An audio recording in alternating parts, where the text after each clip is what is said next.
Good morning. Today is October the 30th. We are in Vermont, as promised.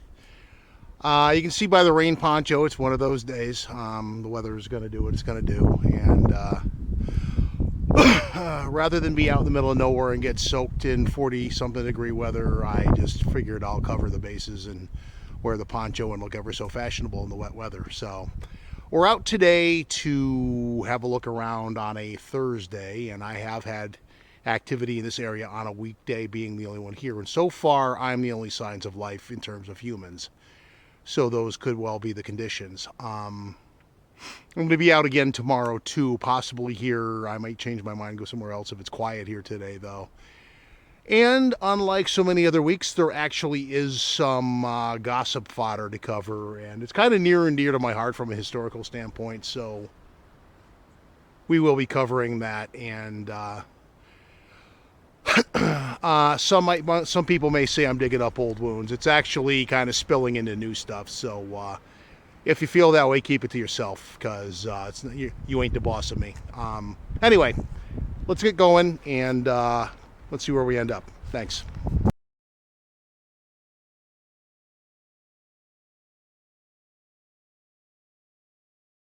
And we're back.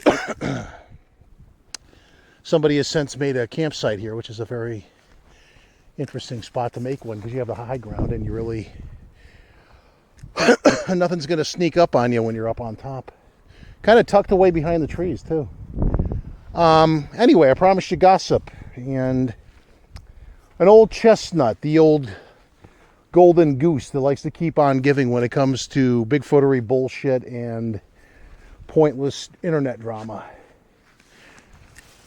It showed up in a group popularly known as Bigfoot Hoaxers Exposed 2.0. Which is ironic, because the person who admins it is literally a person whose entire Bigfooting career, if there is such a thing, has been defined by his own hoaxing. This, of course, would be D.W. Lee of the... I'm not going to freaking sugarcoat, because this guy and I... Well, he has a little bit of a history in my... Long story short, way back when, he took in a person that left Nezra of his own accord, then turned around and made the claim that the group had thrown him out, which was never true.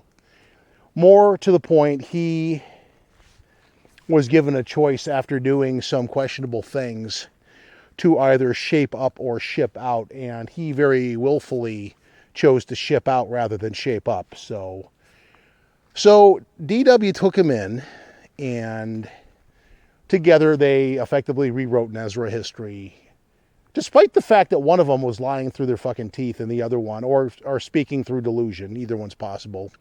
I do think, and others have suggested, that the individual in question might have been schizophrenic, which is not a shot at anyone with that affliction. But I'm just saying, in my own interactions with the other person, that the symptoms were there. Anyway, DW, by contrast, was never a member of the group, and kind of made some very interesting tweaks. Not only did the other guy get thrown out, but I was the one who spearheaded it, despite the fact that when all that went down, I was at the beach with my girlfriend at a tiki bar the whole day and listening to music on the beach, and was not even there, and only found out about it when I got home after dark. This had all happened throughout the afternoon, and I missed the whole thing. But according to DW, I was the one who spearheaded the whole thing. And reality in his world is a lovely little bubble that he makes up as he goes. That's been the consistent footprint since. So beyond that, he's kind of in the clear on this one, though, because it's just the fact that his group came in that he makes mention of the real star of the show, which is one Randy Harrington, another member of the MABRC. A group who has, whether DW or Randy like it or not, they are Randy Harrington, if you don't know him, at one point went by driver operator, which I guess means he drove a fire truck, and he's a fireman, or was at one point. Which, okay, all the power to you for being a fireman and serving your community, but you're still a hoaxer, just like your buddy was. So that being said, These two had a falling out inevitably, but not before. I'm just going to give you the whole history lesson to bring us to the present bullshit. So we're not done with Randy. We're going to get Darren's fat. Darren, on the other hand, I'm not going to be nice about this, is a 400-pound fat fuck who claims he went running into the woods after more than one Bigfoot. If you saw the shape this guy is in, this guy hasn't run at any point in his life recently. He's simply not capable of doing that without blowing out a knee because he's just got that much girth to carry around. He is a fat fuck. He is the Oklahoma equivalent of a state fair winning pig, and fuck him if he doesn't like it. You can tell we've had a little history. Anyway, their resume is 5 years of the Bullet Maker hoax. So in Oklahoma, there was a guy by the name of Bilby who had an 80-acre property where he had hunting stands he rented out. And for the first 5 years that the MABRC were on my radar, they were doing expeditions on this dude's property and making all kinds of fascinating claims that Bigfoot was all over the place. Only 5 years later to suddenly declare that Bullet Maker made the whole thing up the whole time, which even if they genuinely believed this for 5 years, that's 5 years you guys were either hoaxed or in on a hoax, neither being good. But that brings us to the entry of their life by Edward Smith. For those who don't know Ed Smith began with a secretive little group called the Ridge Six. Now, over time, they were doing all their little secret squirrel shit and claiming they had all kinds of Bigfoot evidence no one else had because they're an elite SEAL team of Bigfooting. And this all culminated with a live specimen by the name of Daisy, who was caught in a clamshell trap, if you remember that bullshit, of about 2013, I think. And as much as DW would have you believe that he debunked this hoax, he was given play-by-play, and all you got to do is go back into the archives of Facebook to find this for yourself. He was the MC for this affair, if nothing else, which only goes to show that he was in on this up to his neck as much as Randy Harrington was. But according to him, Randy had Ed up his ass, kind of sort of those exact words, just like he had his head up as you know what with Bilby before this. But the bottom line is you got a decade of hoaxing by either a group of the single most gullible bunch of rednecks or they were in on it. My personal take is they were all in on it, and then eventually, as all hoaxers, thieves, and other people of this kind of repute do, they turn on each other. And that's kind of where Randy and DW are now. DW, being, of course, being Darren Wayne Lee, if you want to Google him and find all his past history of a criminal nature on top of that. I'm just not going to pull any punches on this bitch. Anyway, DW is probably in the clear on this one, other than it's his group where it landed, and he has choice words about Randy Harrington, who has apparently a long history of fucking people over. Eventually, he turned on Jim Whitehead, who is a guy who is a member of the MABRC, who has a penchant for coming up with 3-foot-long Bigfoot tracks that look more reminiscent of fucking King Kong, and is clearly a hoaxing piece of work in his own right. DW is either in on that or look the other way, which means he's either a hoaxer in that case too, or a hoaxing enabler. They invented 4x4 mode. I've seen these things 3 different times, and never once did I see them go to all fours. They were on 2 feet. Now, I have no proof of my own claims, and I don't pretend to, but when you have a decade of hoaxing, a person who literally has a criminal history, and another guy who's finding King Kong yet, I ask you the question, in vegetation like this, if you had a freaking simian creature that's believing a 3.5 to 4 foot track, how tall is that bitch? And where is he hiding? Because the thing would be he'd be as tall as the tree over there. Kind of hard to hide that. Let alone, what are you feeding something that big in this environment where it's not leaving a distinctive footprint in the ecosystem? This is the MABRC, and all of a sudden, Darren, after that, decided, of course, that he debunked the entire Ed Smith affair, too.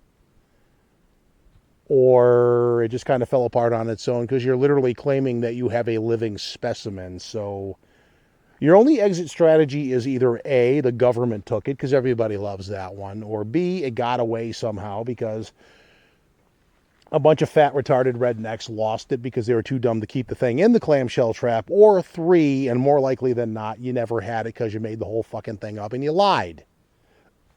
That was inevitable. But of course, to save face, they all turn on each other, and Ed is banned from the group so that he can't freaking tell his half of the story. And incidentally, Ed Smith had approached Nezra passively on a couple of occasions, and we never really responded to him. I don't know how the others felt. I always felt he was full of shit anyway. There was just a weird vibe about the guy. If you're such a elite big-footing Navy SEAL dude, why don't you have the monkey already? Because clearly by your own exploits, you have the ability to. Some holes in that story. Anyway,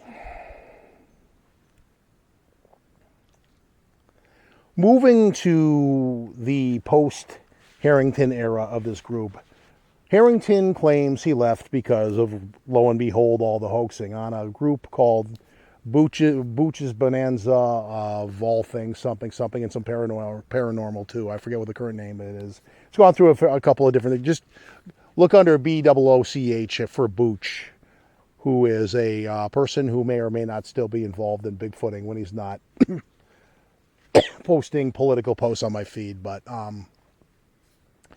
that notwithstanding, the group has Randy's post on there where he goes into great detail on how DW and the group was full of shit the entire time. Big surprise.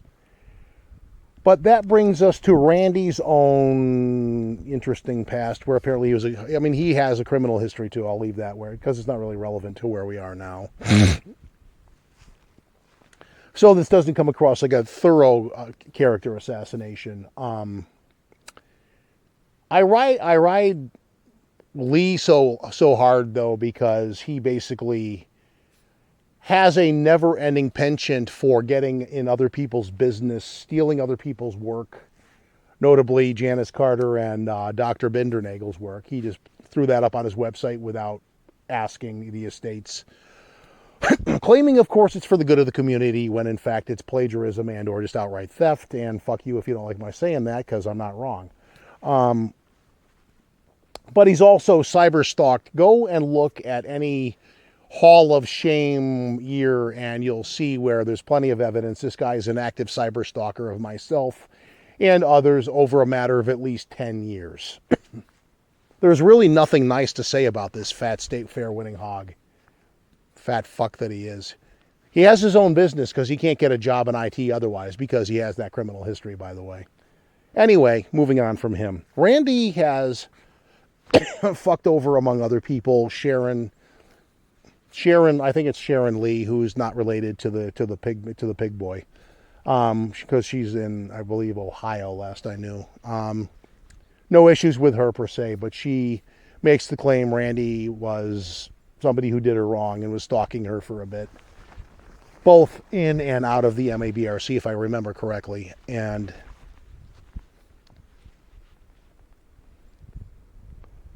there's another guy. I never knew this guy's name. I think he went by Telegany's grandson or something like that, but he was a guy local to their area. There was a big lawsuit when Randy and DW were still buds, and they were like giving this guy a hard time over something that was remotely related to the Bilby situation, I think. There was a whole thing there. And then, but moving forward, when Randy left and basically, I originally thought there might be some redemption for the guy when he went ham on the MABRC and said they were all full. I mean, we already knew they were full of shit, but he came clean about that. Moving right along, though, that brings us to the era of the 400. Randy and a person I know personally from my own home state of Connecticut, and Shane Carpenter. So They all had a outing one summer, I believe, and I don't know what happened exactly after that. My acquaintance doesn't really go into great detail, but basically says that they did him wrong. I've been out in the field with the guy multiple times, and I've never seen him do anything shady. So that's the point of credibility that I'm going to lean towards at this point. On the other hand, I saw where Randy wrote something up about my acquaintance and basically said that he had a feeling about him the whole time, and because this is what he does. This is what this guy does. Which is why I'd never have any interest of being in the field or anywhere near this guy, because the guy's nothing but trouble. Anybody from the MABRC is just going to be trouble.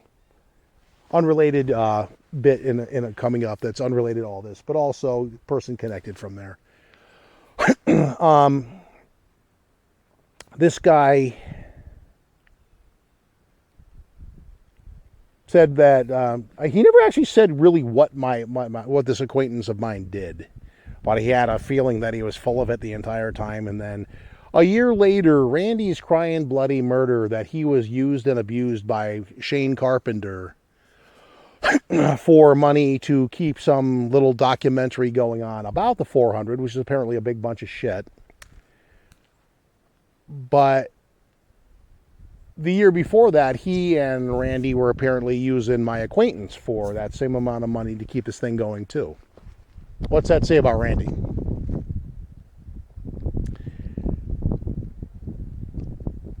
Since then, he's attacked Shane Carpenter. I don't know Shane Carpenter past a point, but if the whole thing's full of shit, then the guy's apparently a hoaxer. I don't know. I don't know the guy. I'm going to leave that where it is. But the current drama is Randy attacking. I got to go back and read this. I don't have a signal out here, or else I pull it up. There's a guy, his name's either Jason Miller or Jason Phillips, I forget which, but it's a person I've never heard of, but apparently he was attacked by another person I have no knowledge of, Grassman something, like Grassman 338 or something. Again, a person I've never heard of these people, but I've kind of stepped away from a lot of this nonsense. You can see where there's just no end to this never-ending soap opera, but this one kind of amuses me and tickles me because it's just the same repeating cycle of people fucking each other over, which is just too damn funny. But Randy is basically, I guess the insinuation is that this one guy, Jason, is somehow affiliated with Shane Carpenter or something. Which I guess in Randy world makes him a hoaxer too. I don't know, but it's a never-ending, repeating cycle of these same people turning on each other and calling each other hoaxers. And what you have at the end of the day, when you want, it's like, where am I going with this other than just attacking people from my past? I don't really have a past with Randy Harrington. I really have kept him at arm's length. There's a few out there, but he's one. But where am I going with all of this? Well, this is why I say that so much of what happens relating to Bigfoot online is complete and total bullshit, because what you have at the end of the day is a series of people in a big freaking sad little freaking circle jerk down south where they're constantly hoaxing and turning on each other and turning each other in as hoaxers. Who's innocent in all of this? As far as I can tell, no one. And that's sad. Pathetic even, but it's just never-ending drama. And this really, kids, is why the community just can't have nice things. For all the people out there who are sincere, and a lot of them, I think, have gotten to the point where they kind of just have gone semi-off-grid. And a lot of what I do now, I've gone off-grid. I'm online, and you can't not see this shit. But it's really just kind of a sad affair. The other person from the MABRC, I just say their last name is Larson, and they got hooked up with a person who made false claims of ownership to the Claus photo, and where they were going to take this as far as an exit strategy, God only knows, because I never really did piece together where they were going to figure out a way to either profit from this, gain fame and fortune, or what have you. It seems like, if anything, and if this actually was the Claus photo, it seems like really all they did was get duped into giving viral marketing to people that made a B-rated sci-fi movie about Bigfoot they used to see on the Sci-Fi Channel on Friday nights, along with Rock Monster and Abominable and Yeti and a bunch of really, really, really bad Super Gator, Dino Croc, I think. Some really bad sci-fi. Like, you watch it after about 3 or 4 beers, and this is like the funniest shit you've ever watched. But she had made claims, and he, of course, was Mr. Hovey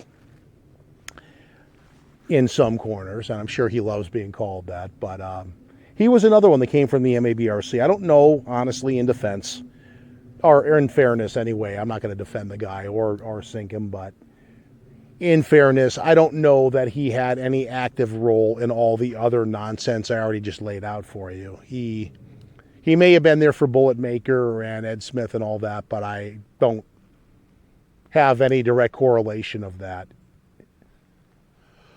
It's just really kind of a sad state of affairs, that their whole history. And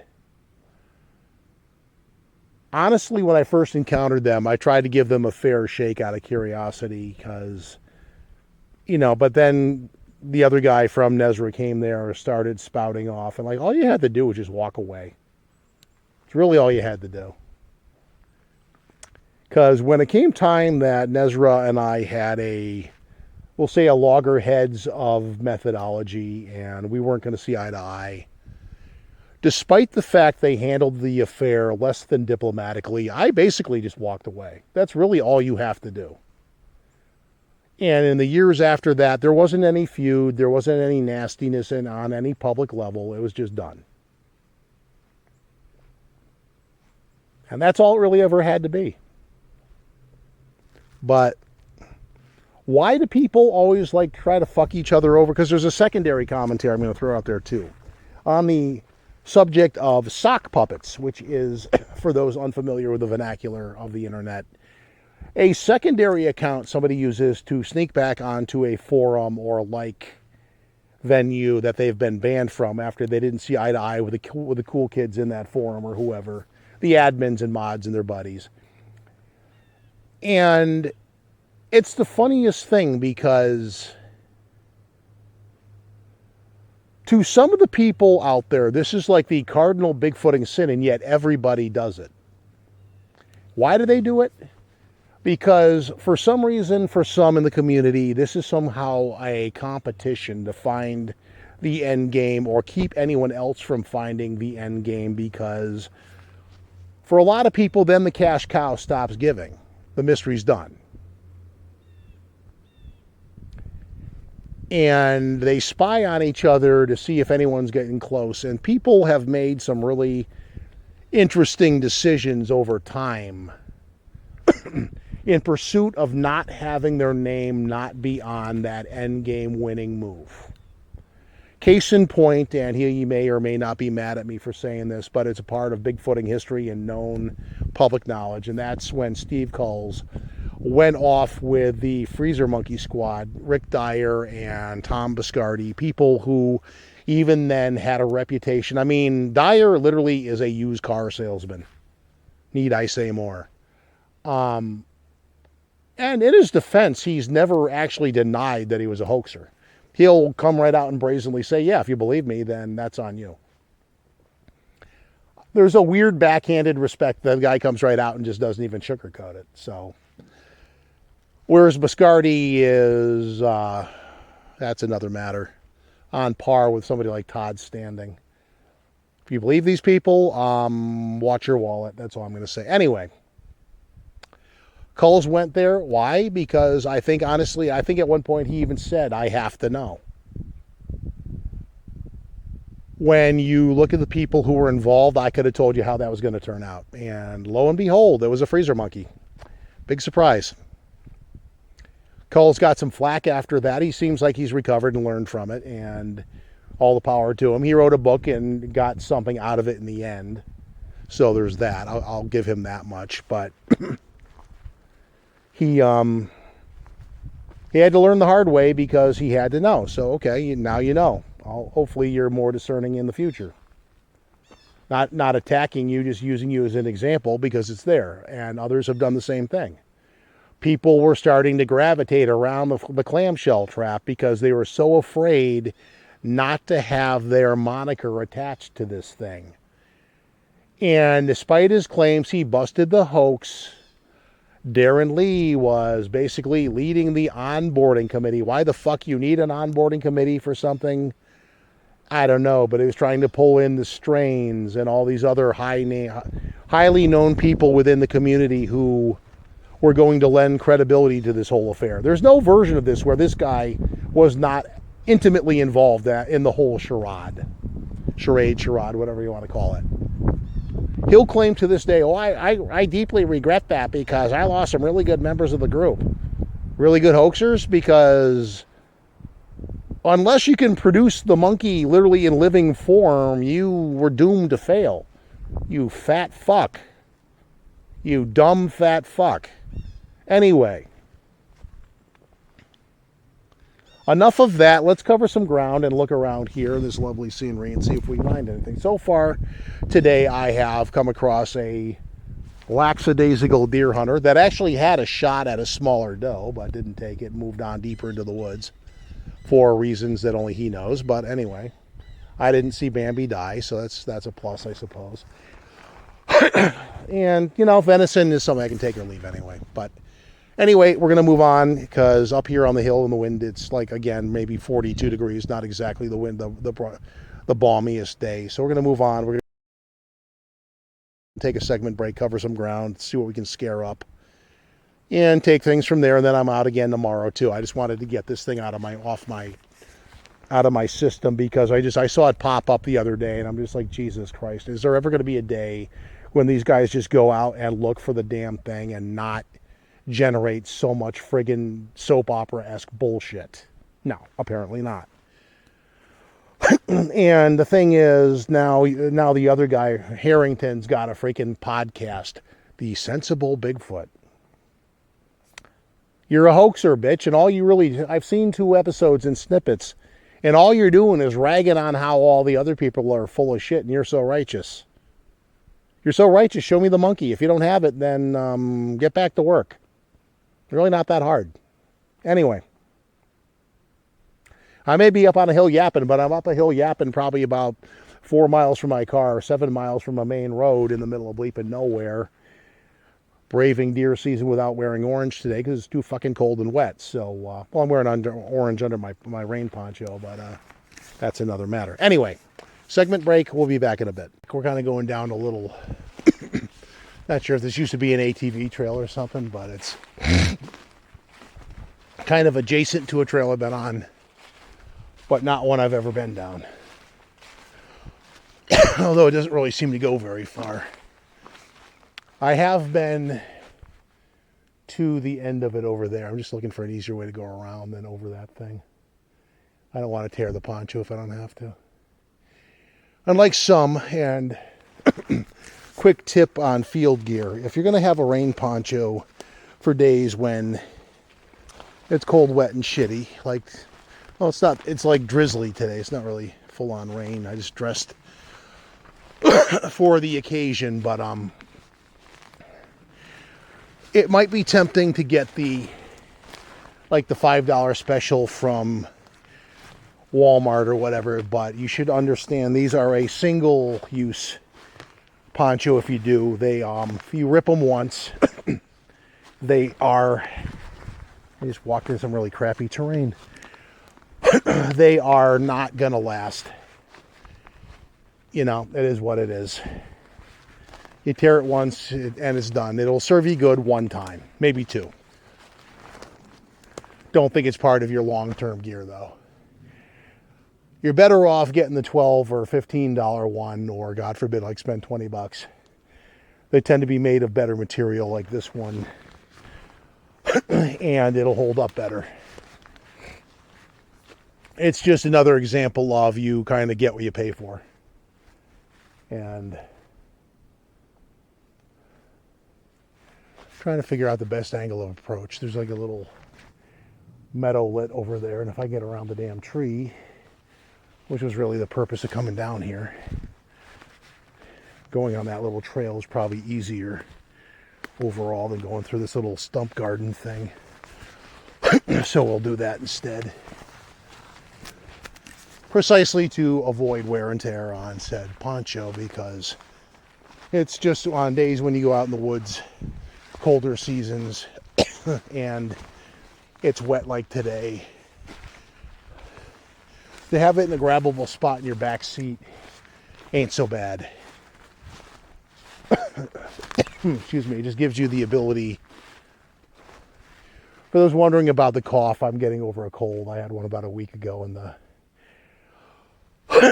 the irritation you have from coughing gives you that proverbial itch in the back of your throat from the irritation. So we'll just keep going this way. But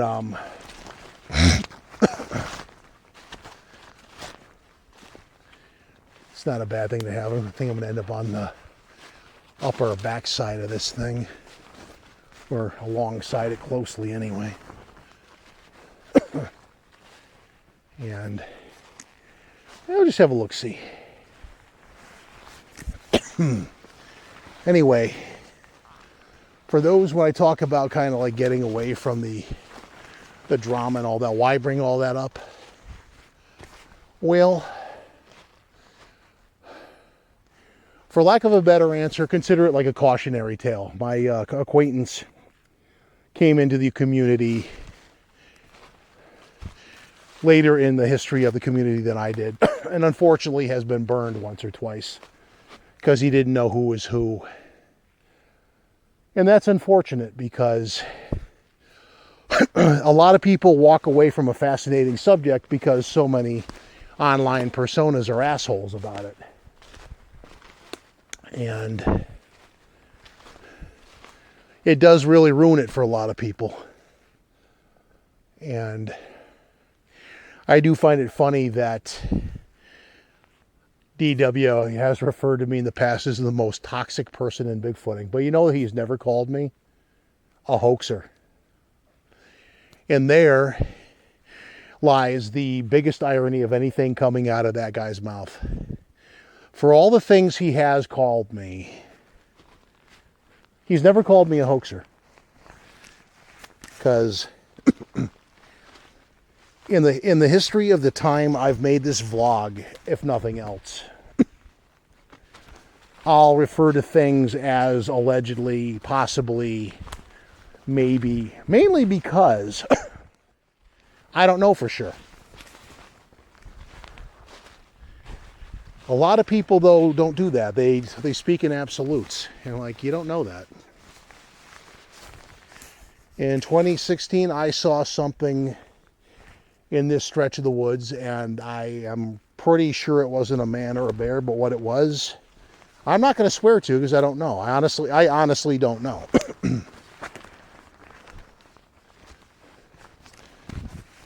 So I already found a hunter spot, because you got litter there, and you got some hunter tape right here, so this is somebody's spot.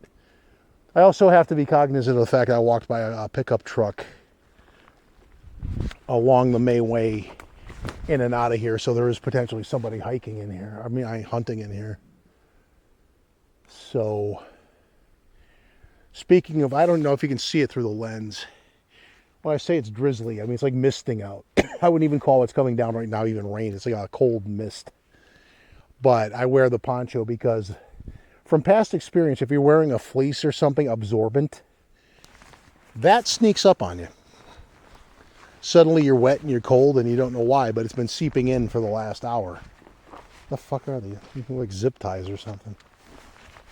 Yeah, somebody's marked their territory out here.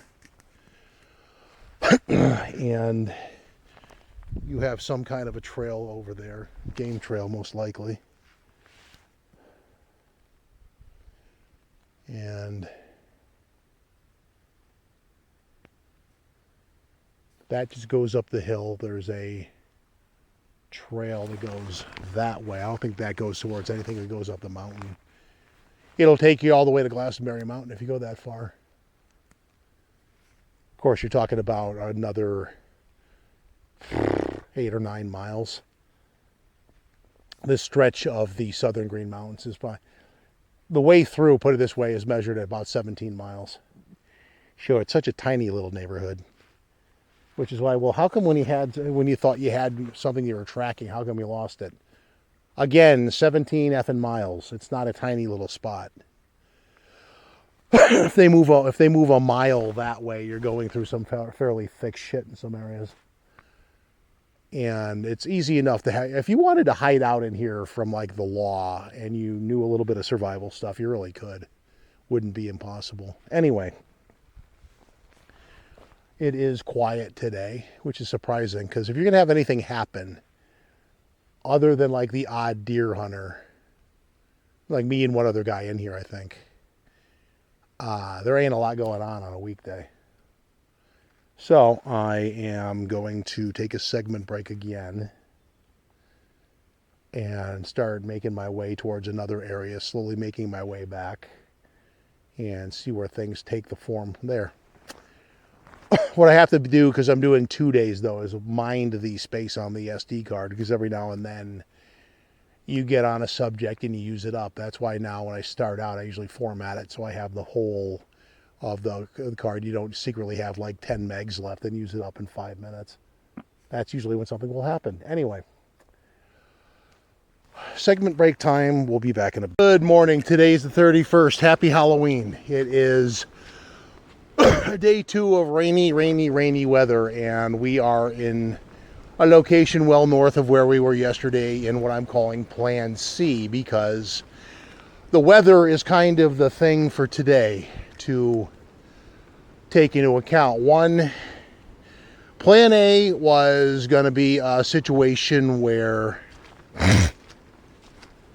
the river came up a lot. The rivers in Vermont are down in the valleys, and all the water like that comes flowing down from all little torrents from up in the mountains, and the rivers come up very high. So there was a combination of that and muddy road conditions where you could get stuck 4 or 5 miles in off the main road with probably no one there to pull you out. So that was Plan A.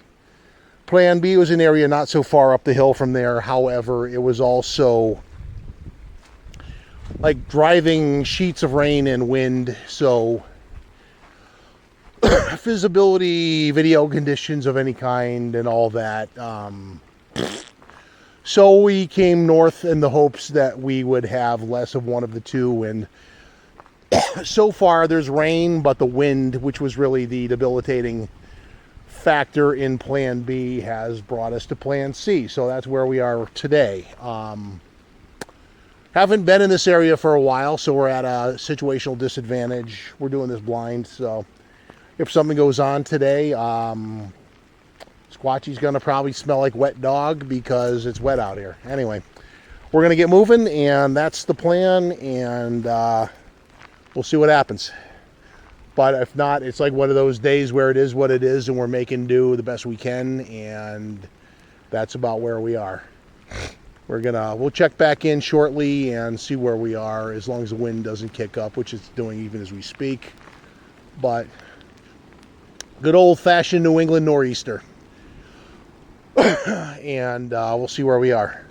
Until then, we'll be back in a bit. Okay, so we're about an hour into our hike, and the drizzly rain continues.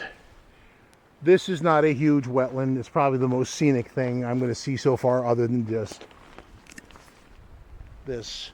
We've been following this, and this is a road of sorts behind a closed gate that goes through the forest for, if I remember measuring it out on Google Maps long enough, or far enough, give or take a mile. It's about 21 miles from end to end, and I don't know how much we've covered. We've been going for an hour, and we're going no further just because I wanted to see this. This is where a few years back I was here in the winter and had a moose encounter right about yay, and he ran off over in that direction, kind of like along where the tree line lines up. And with the weather being what it is today, I don't know how much content I'm going to get because the conditions, I'm guessing that I'm getting water beating up on the lens. And it just really is a subpar day. Yesterday was at least a little better because the rain broke up for a bit. And every time I think it's going to here, it kicks up again. So we're going to call it for what it is and then head south and see if it's any better down there. And we're going to do kind of a roving field guy, like from spot to spot today, and see if that works better. And that's a check-in for now. We're going to start working down that way and make our way back and then see where we go from there depending on the weather. We'll be back in a bit, but today is going to be a little bit of a slower pace because of the weather. It is what it is. Again, by the end of the video, you may well be sick of my saying that, but tomorrow will be better. We'll get out and see what we can do then. Until then, okay, we're back. We'll be back in a bit. The weather for the weekend really has kind of put the kibosh on larger plans I would have liked to have had. You've had treacherous wind conditions, treacherous river conditions, a weird cold snap that's typical of mountain weather that dropped the temperature 20 degrees for about 2 hours yesterday. So we're going to pick this up again next week rather than... I had thought I might prolong the video into next week and make it like a multiple day thing, but this one, the weather just didn't cooperate this weekend. It's sunnier today, but the wind is still a little bit crazy, so that and fighting a cold a little bit again. We're going to call this one here. So at the end of the day, for what it is,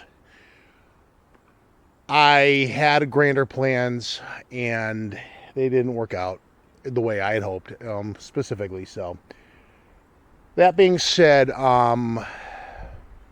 it's going to be probably largely a sad reminder of why the community really is never going to be the solution to the mystery, because you just have too much nonsense going on. So it ends up being kind of more like a cynical commentary than anything else. Anyway, we will try to get up there next week because the season is drawing short up there, and weather permitting, we're going to do that. There's the wind again. Like, subscribe, lend commentary, good, bad, or indifferent, and with grander plans again next week. We'll catch you next time there, and until then, bye.